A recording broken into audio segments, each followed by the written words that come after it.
What's up, YouTube? Welcome back to Tech and Tactical. So I just got back from Bladeshow, and a lot of people are asking me, like, what were my favorite knives from the show. I did do a follow-up video, but I didn't really get into what knives really impressed me. So I thought that I would do a quick video and kind of go over it. Now, in my previous video of kind of like the Bladeshow wrap-up, I had mentioned ZT, you know, zero tolerance. And, you know, I got to handle, like, almost all of them. They do have a great line. You know, like, there was a couple that I thought that I might be more into that I ended up not being as into. Like, the 0462 is totally awesome. But I ended up, after I handled it, I felt like I might want something more substantial. I mean, it's big, but it's just not, it doesn't really fill your hand. And then the 0609 was another new one that I just really loved. But, you know, I don't know if that's the one I'd go for either. Then I handled the 0393, which is this new guy. This thing was totally awesome, and the blade shape, I think it's similar. You know, it's similar to this one. I feel like there's some similarities, but blade shape is just awesome. Grind is awesome, totally cool. So that one I was into. But kind of without question, my favorite one was the 0456. This knife is, I feel like it just kind of wins in every category. I really wish they made a less expensive one with like a G10 handle. I do think that would be like on my short list for things to get.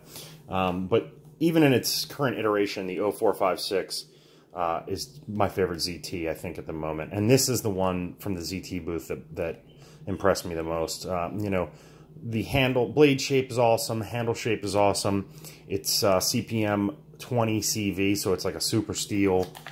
Really impressed. I also checked out some of these, you know, a couple of the other Zinkovich designs, like the 0450 and the 0450 carbon fiber. Really like these as well. But I think, you know, for my uses, probably the 0456 was my favorite ZT. Ratworks is another one that I mentioned in the previous video, and if you follow me on Instagram, you know, same name, Tech and Tactical, you probably saw my post. But these knives I really love. I was handling the big one, the G10 Jade Green, as they call it. That's the one I posted a video of. Such a cool blade shape. Chain drive. The thing will, like, snap your hand when you open it. It is just really awesome. Really powerful knife, you know, action. Really, really cool knives. These are pretty pricey. I've been seeing kind of different prices online, but even the lower end is still pretty pricey for me. But a lot of you, I'm sure, you know, are in the market for these higher end knives. If you want something just like beast, like a beast knife, you know, this would be a good place to start. Best Tech had some really cool knives too. I think the one that really caught my eye was the Tercel or Tercel. I'm not really sure. I want to call it a Tercel, but then it reminds me of the old Toyota, that little car. But those are really impressive. And I was also really impressed by the IMP. Such a cool little design. I really feel like that's a usable blade, even though it's small. You know, it's under 2-inch blade. But such a cool little design. So some of those Best Tech really impressed me as well. Of course, Kershaw is always a favorite. They have a huge new for 18 selection, actually. It's kind of crazy how many they released this year. You know, I really liked a lot of these, but the ones that I think I would look at to buy right now would be the Launch series. I particularly liked the Launch 1, which is this top one, and then the little one, the bottom one, the Launch 4. Such cool little knives, honestly. Really impressed with those. They're also high-end steel. They're CPM 154, which is cool, so really high-end steel. There was one I wanted to show you guys because I've literally never seen it and never heard of it before. I'm sure that some of you are going to say, what? You know, how have you not heard of that? But I wanted to point it out anyway. And that is this thing, the Malt. Like, what is this thing? Isn't that thing crazy? That is a speed safe, and it's an 8CR13 MOV, so it's not like, oh my god, I have to have it, but such a cool little design. I feel like they probably released these two together, the hops and the malt. Those are both cool, but we could spend, you know, half an hour on Kershaw alone, you know, if we wanted to go through that. But I think right now, my wish list, I would say the launch series, the 1 and the 4. Boker's another cool one. I actually don't own any Boker knives. I don't think I ever have. So this would be, you know, this is a knife company that I keep my eye on. Something that really caught my eye was this leopard Damascus. I mean, the stuff is really interesting looking.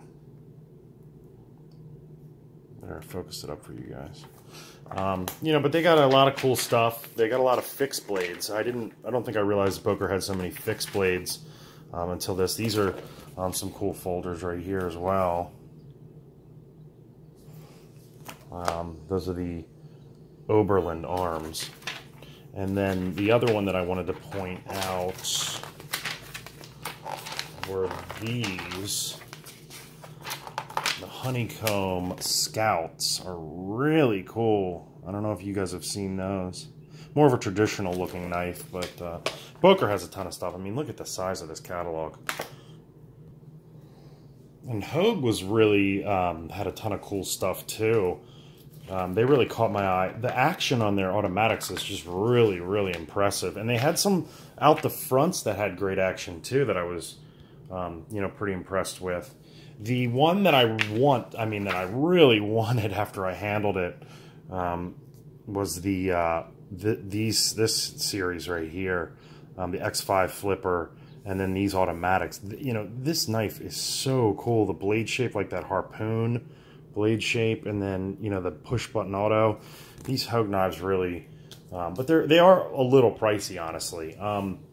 You know, so the ones, like the one that I would want, you know, sells for like $200. So it's not something that I'm anticipating getting anytime real soon, but you know, definitely cool. And you know, the Wii knives were cool.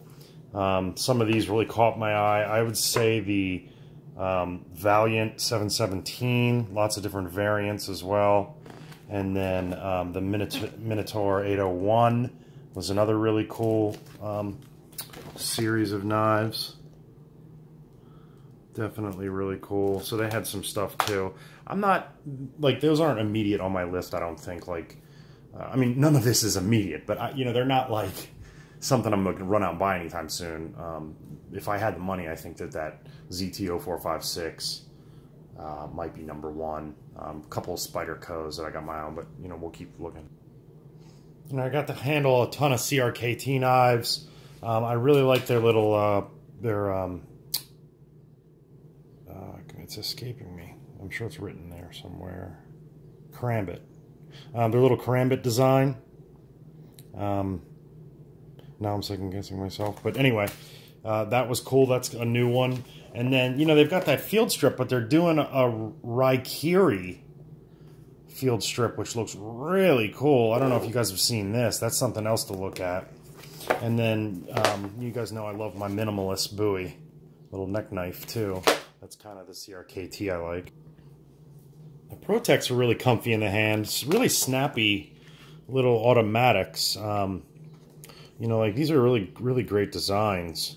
And they have really nice action, too. The little ones, in particular, really felt cool. So those CRKT, or I'm sorry, the Protects, some of those were really felt great in the hand. Of course, we've got Spyderco, kind of one of my favorites right now. I might do a whole episode going through this catalog if you guys are interested, but these are the 18 mid-year releases that were from Bladeshow. And some of these were really cool designs. You know, you got the Techno 2 is a really hot one that everybody was anticipating. You know, the little native up here is cool. This is an interesting design, the Tropin. I think that's how it's pronounced. Drunken, that's another cool one that I kind of was waiting to see. You know, so they've got some new cool stuff too, but, you know, we could spend all day just on Spyderco. I think the Drunken is really cool. So, thanks for coming to another episode of Tech and Tactical. Please like and subscribe. Comment below. Thanks.